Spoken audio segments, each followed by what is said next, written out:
संविधान हमारे देश के लिए एक बहुत पवित्र ग्रंथ है जिसमें सबको एक नियम कानून के तहत रहने, व्यवहार करने और समाज, मनुष्य, जीव जंतु सबसे जुड़ा हुआ अनुच्छेद है, धाराएं हैं और उसी के अनुसार हमारा देश चलता है। तो मैं मानता हूं कि उस संविधान को 25 जून 1975 को कांग्रेस के शासन में उस संविधान को दरकिनार कर दिया गया, आपातकाल घोषित कर दिया गया। और आपातकाल घोषित करने का मतलब था कि संविधान की सारी धाराएं समाप्त, संविधान में जो आपको अधिकार प्राप्त है समाप्त, संविधान में जो आपको मौलिक अधिकार प्राप्त है समाप्त हो गया, जो आपको देश के संबंधित कोई विषय रखने की आजादी हो समाप्त, और जो ऐसा बोलता था उसको जेल के अंदर बंद कर दिया गया। ये 25 जून 1975 को हुआ।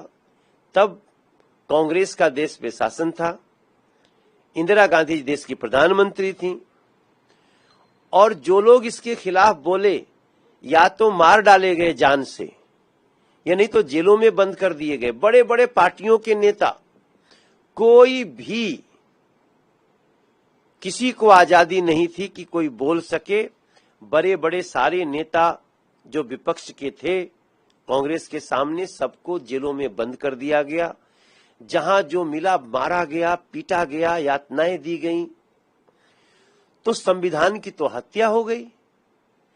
अब अगर उस दिवस को 25 जून को आज की भारत सरकार ने संविधान हत्या दिवस मनाने का निर्णय लिया है, तो मैं समझता हूं इस देश का लोग आज बहुत धन्यवाद दे रहा होगा, क्योंकि संविधान को आगे कोई इस प्रकार से उसका मर्डर न कर सके, संविधान का, लोगों के अधिकार का, लोगों के हक का।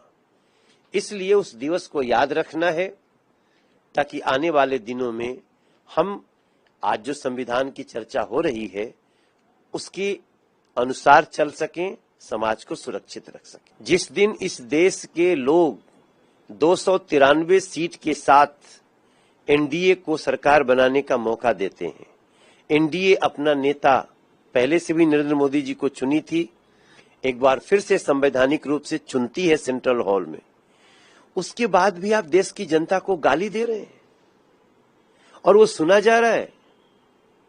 आप मोदी जी को संसद में बोलने नहीं दे रहे हैं